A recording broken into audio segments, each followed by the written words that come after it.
Perkenalkan, saya Marlina Pasaribu SPD, saya guru seni budaya di SMP Negeri 4 Binjai, Sumatera Utara, Indonesia. Pada video berikut ini, saya akan menceritakan bagaimana menerapkan pembelajaran berdiferensiasi di kelas saya. Hari ini, baik, Bu. Ada yang tidak datang teman hari ini? Ada, Bu. Siapa itu? Andrea. Ceritanya apa infonya? Sakit ya? Nah, sakit. Baiklah. Sebelum kita mulai pelajaran, Nabil tolong siapkan kelasnya, Nak. Berdiri. Sebelum kita belajar, sebaiknya kita berdoa terlebih dahulu. Berdoa dimulai, berdoa selesai. Kepada Ibu Guru beri salam. Selamat pagi, Bu. Selamat pagi, anak-anak. Silakan, Ibu. Baiklah, anak-anak Ibu, minggu lalu kita sudah membahas mengenai dasar pemeranan teater modern. Nah, untuk minggu ini, Ibu masih mau flashback kembali pembelajaran kita minggu lalu. Siapa yang masih ingat apa itu dasar pemeranan teater modern? Kemarin ada 3. Siapa yang masih ingat? Saya, Bu. Oke, satu-satu dulu. Olah tubuh, Bu. Iya, Roito, benar. Olah vokal, Bu. Olah vokal, yang ketiga? Olah rasa, Bu. Iya, tepuk tangan untuk teman-temannya. Baiklah, anak-anak, dasar pemeranan teater modern itu hampir sama seperti kita bermain drama. Nah, bermain drama seperti di televisi ataupun kita mementaskannya di panggung itu sama. Yang paling perlu dibahas adalah ketika kita berakting atau berperan, kita harus menjadi orang lain. Kita harus bisa membuat karakter seperti orang lain. Kita harus memisahkan diri kita dengan orang yang akan kita perankan tokohnya. Contohnya, nah coba anak-anak lihat ya. Kalau kita memerankan tokoh, misalnya tokoh yang antagonis. Tokoh antagonis, dia adalah tokoh yang bagaimana? Yang jahat. Kita saksikan dulu ya, bagaimana tokoh yang antagonis tersebut. Nah, lihat ini wajahnya. Ini wajahnya kalau ketika kita marah. Coba lihat. Nah, yang dimarahin wajahnya.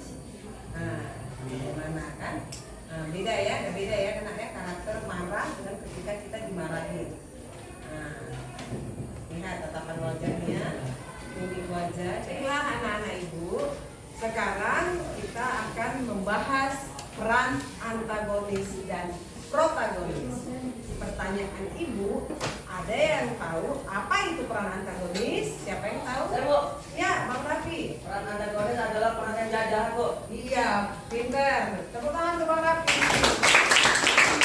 Kemudian peran protagonis, siapa yang tahu? Ya, Bu. Iya, Abang Maria. Protagonis adalah orang baik. Iya, berperan yang baik, bagus. Tepuk tangan juga untuk. Nah, bagaimana memerankan antagonis dan peran protagonis? Kita harus menyesuaikan karakternya dengan mimik wajah. Sekarang Ibu ambil sampel dari anak-anak Ibu semuanya. Udah siap? Siap ya. Ibu panggil dulu. Roito, coba tolong maju ke depan. Nadine silakan, Nazwa silakan, dan Amel silakan. Ayo maju ke depan. Kita ambil 4 teman kita untuk sebagai contoh ya nak ya, memerankan. Oke, kita akan melihat bagaimana teman-teman kita ini berakting atau berperan sebagai tokoh antagonis dan protagonis. Tahu kok caper kali tadi ke guru. Aku kan nggak caper sama guru. Itu tadi kok caper loh. Aku cuma jawab pertanyaan doang. Iya kan, Wede caper kali tadi kan. Iya, Lu aja. Iya. Nah baru kok caper kali ke guru, masih baru pun. Masih baru.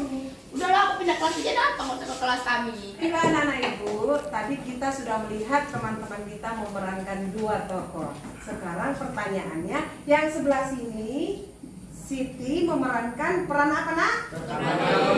Protagonis. Karena dia tokoh yang dimarahin sama pihak sebelah. Kemudian yang 4 ini teman kalian memerankan tokoh apa? Antagonis. Tepuk tangan untuk mereka. Anak, sekarang ibu akan membentuk kelompok, yaitu ada 4 kelompok.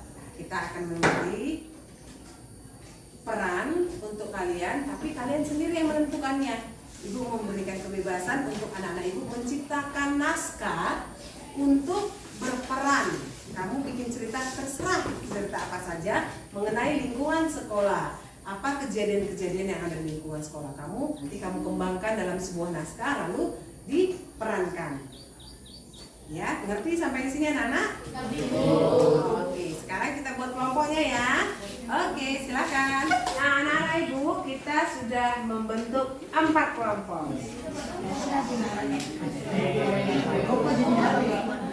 Nah, anak-anak, kalian sudah selesai mengerjakan cerita atau naskah drama yang akan kalian perankan. Nah, sekarang ibu mau kalian maju ke depan memerankan peran drama yang telah kalian bentuk ceritanya tadi. Ayo, siapa yang maju tampil duluan di depan kelas? Siapa? Malu, Bu. Kenapa nak? Malu. Malu kok malu? Tidak boleh malu ya. Ayo. Malu. Yang mana Joshua kenapa nak? Malu, Bu. Bu, jangan Bu, malu Bu. Oh, begitu ya. Jadi, Iya, Bu. oke. Sekarang ibu mau dengar dulu temannya yang mau tampil. Ya, siapa yang mau maju di depan kelas berakting depan kelas? Ada yang berani? Oke, siapa? Roito, ayo Roito maju ke depan. Siapa lagi nak yang berani tampil? Siapa lagi yang berani tampil? Oke, Puput. Ayo sini silakan Puput. Terus siapa lagi nak? Adik Bu. Nadine, ayo. Nah, kebetulan di kelas 9 ini anak yang berani tampil di depan kelas hanya 3 orang, tapi tidak apa-apa. Kalian simak dulu bagaimana peran temannya untuk memerankan tokoh yang sudah mereka karang ceritanya. Ayo silakan, Puput. Iya, ada cuy. Kok sana nak? Kok sana? Kenapa kau? Dapat culur ini. Cuman bisa nggak sih masa kayak gitu? Aku capek loh kalian bully aja. Udah. Emangnya kami bully kau? Ya emang kayak gitu emang enggak dibully apa kan kayak dibully. Ya kan kami mau dulu juga. Kan bisa baik-baik sih, nggak mesti kayak cara kayak gitu. Suruh kami dong. Ya kan kasih aja kedorong. Ngapain pula kau nangis? Gitu aja kau nangis sih. Tadi bagaimana menurut kalian semua anak-anak? Bagaimana acting temannya di depan kelas? Nah, sekarang anak-anak ibu yang lain bagaimana kelompok yang lain? Kan buat di video aja Bu. Buat di video. Jadi nanti hasil karyanya dikirim ke ibu. Iya Bu. Yang lain bagaimana nak? Kenapa sih alasannya malu apa nggak mau tampil di depan kelas? Malu Bu, takut diketawain. Takut diketawain. Terus? Percaya diri Bu. Percaya diri Bu. Iya baiklah. Kalau begitu ibu kasih kesempatan untuk anak-anak ibu tugasnya membuat video nanti berakting sama temannya ya ya. Bagaimana membuat sebuah film pendek ya, durasinya kurang lebih 10 menit aja nggak apa-apa ya, sesuai dengan alur cerita 10 sampai 15 menit ya anak ibu ya.